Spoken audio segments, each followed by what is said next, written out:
उल्हासनगर 141 विधानसभा क्षेत्र पर शिवसेना शिंदे गठ का दावा। शिंदे गठ से विधानसभा का टिकट नहीं मिलने पर राजेंद्र चौधरी क्या निर्णय लेंगे, अब ये तो आने वाला वक्त ही बताएगा।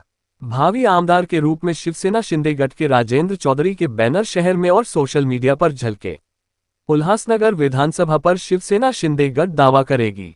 शिवसेना शिंदे गठ ने उल्हासनगर विधानसभा के लिए दावेदारी कर दी है। भावी विधायक राजेंद्र चौधरी के बैनर शहर में और सोशल मीडिया पर जमकर वायरल होते नजर आ रहे हैं। ऐसे में उल्हासनगर में शिवसेना शिंदे गठ और बीजेपी के बीच मुकाबला देखने को मिलेगा। शहर प्रमुख राजेंद्र चौधरी ने कहा है कि माहौल अच्छा है चुनाव लड़ने के लिए, और उन्होंने शिवसेना शिंदे गठ की दावेदारी मांगने की घोषणा की है।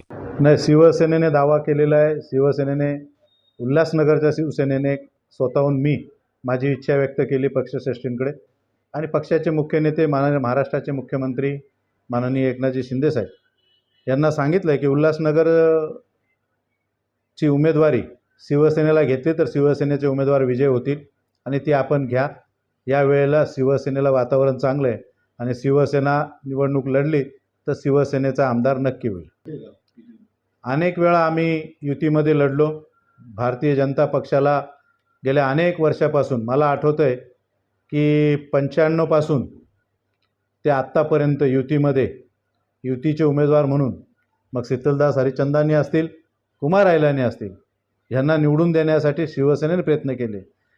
मागच्या वेळेला खास करून शिवसेनेमुळे कुमार आयलानींना आमदारकी मिळाली आणि ती आमदारकी कुमार आयलानींना मिळाल्यानंतर खास करून शिवसेना किंवा शिवसेनेचा मी शहर प्रमुख म्हणून मला जे काही नुकसान झाले ते मला माहिती आहे आणि काही लोकांनाही माहिती आहे।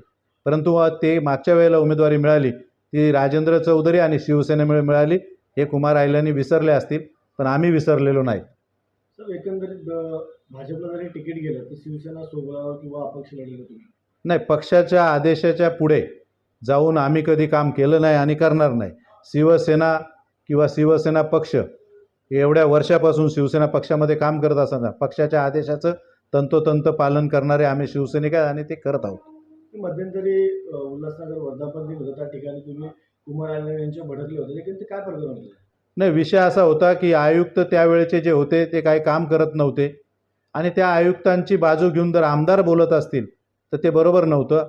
आमदारांनी जी विकासाची कामे करायला पाहिजे ती केली नाहीत। आयुक्तांची जी जबाबदारी आयुक्त पार पाडत नाही। शहरामध्ये खड्डे पडले होते, खड्ड्याचं साम्राज्य होतं, खड्डे अजूनही आहेत। ते खड्डे बुजवण्यासाठी, शहरातला कचरा उचलण्यासाठी, शहरातल्या नागरिकांना सुविधा देण्यासाठी आयुक्त काम करत नाही। आमदारांनी त्यांच्याकडनं करून घेतलं पाहिजे, त्यांना बोललं पाहिजे तुम्ही काम करा। कार्यकर्ते आमचे नाराज आहेत, त्यांची नाराजगी दूर करण्यासाठी त्यांची जी काय ते कामं सांगितले ते केली पाहिजेत। ते न करता मला सांगितलं, समजवण्याचा प्रयत्न करत होते आणि त्या दिवशी मी त्यांना जे काय बोललो ते बरोबर आहे, ते सत्य होतं। कारण त्याचं असं होतं की ज्या वेळेला आपण वर्धापन दिवस साजरा करतो, मग त्या वर्धापन दिवसामध्ये आपण काय केलं, एवढ्या वर्ष या शहरासाठी काय केलं, ते जर तुमच्यासारख्या मीडियाने विचारलं तर ते सांगता आलं पाहिजे। काय सांगणार त्यांना, हा माझा प्रश्न होता।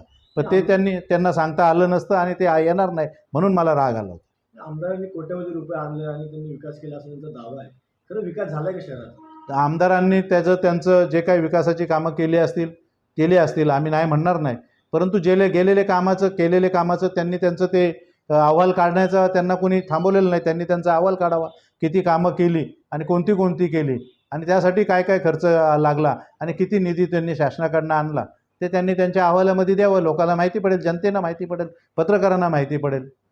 सर, वातावरण निर्मिती तुम्ही म्हणता की शिवसेनेच्या बाजूने, एकंदरीत तुमचं मततुल्य काय?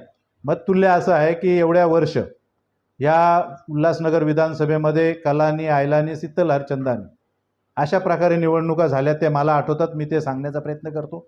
आता वातावरण, लोकांना एक नवीन बदल झाला पाहिजे आणि बदल करत असताना त्यांना आयलानी आणि कलानीचं काम त्यांनी बघितलेलं आहे, परंतु आता त्यांना इतर कोणी चांगलं काम करणारा उमेदवार पाहिजे आणि ते काम करण्यासाठी शिवसेना सक्षम आहे। मागच्या टायमाला तुम्ही जे तिकीट होतं भाजपचं ते कलानी कुटुंबाला जाणार होतं, परंतु तुम्ही मध्यस्थी केली, शिवसेनेने मध्यस्थी केली आणि ते कुमार आयलानींच्या वाट्याला आला।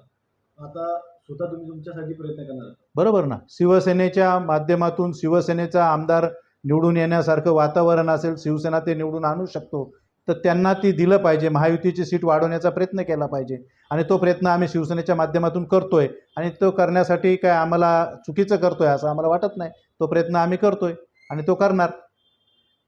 तर भाजपमध्ये अंतर्गत वाद सुरू आहे, 2 गट निर्माण झालेले आहेत. काही तुमच्या संपर्कात आहेत किंवा तुमच्या बाजूने ते येऊन तुमच्यासाठी मागणी करणार काय?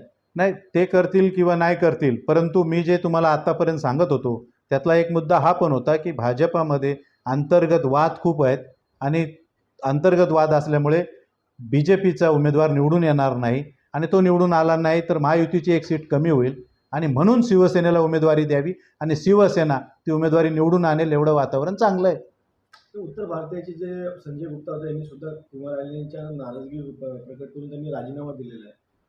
नाही, संजय गुप्तांनी नाराजगी आहे, राजीनामा दिला, संजय गुप्तांचा तो वैयक्तिक प्रश्न आहे, परंतु संजय गुप्ता BJPत आले कधी, त्यांचं BJPत योगदान काय आणि संजय गुप्तासाठी संजय गुप्तांचं शहरासाठी काय योगदान आहे ते त्यांच्या बाजू ते मांडतील. पण मला जिथपर्यंत माहिती आहे की संजय गुप्तांनी राजीनामा काय दिला, त्याला उमेदवारी पाहिजे म्हणून त्यांनी राजीनामा दिला किंवा भाजपमध्ये अंतर्गत वाद आहे म्हणून राजीनामा दिला आहे आणि तो दिला असेल त्यांनी अंतर्गत वादामुळे, तो त्यांचा प्रश्न आहे. आमचा प्रश्न एवढाच आहे की त्यांच्या अंतर्गत वादामुळे भाजपाचा उमेदवार इथे पडू नये, महायुतीची एक जागा कमी होऊ नये म्हणून आम्ही तिथे दावा सांगतो आणि आम्ही ती सीट निवडून आणू. शिवसैनिक सीट BJPच्या युतीमध्ये किंवा महायुतीमध्ये ही सीट निवडून आणण्यासाठी सज्ज आहेत. तर दावा तुम्ही ठोकतात किंवा एकंदरीत शेवटपर्यंत तुम्ही करणार आहेत का?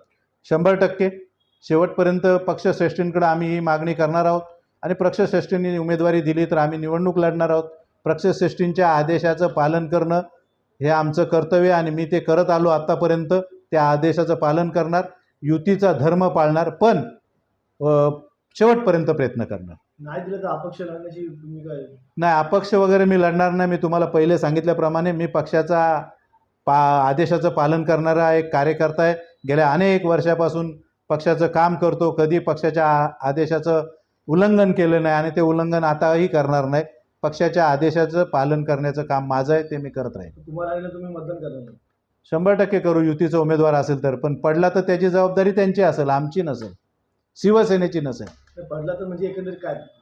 त्यांचा धर्म, त्यांचं काम, त्यांनी लोकांचा अंतर्गत वाद, पक्षातला अंतर्गत वाद, लोकांची नापसंती, त्यांनी केलेली कामं आणि त्यांना शहराच्या विकासाबाबत प्रश्न कसे मांडायचे, काय बोलावं हे थोडं तरी भान राहिलं नाही किंवा समजत नाही, म्हणून हा प्रश्न निर्माण झालेला आहे त्यांच्याबद्दल. शिवसेना मदत करेल का? शिवसेना 100% मदत करेल, परंतु त्यांचा तो प्रश्न आहे निवडून कसं यायचं.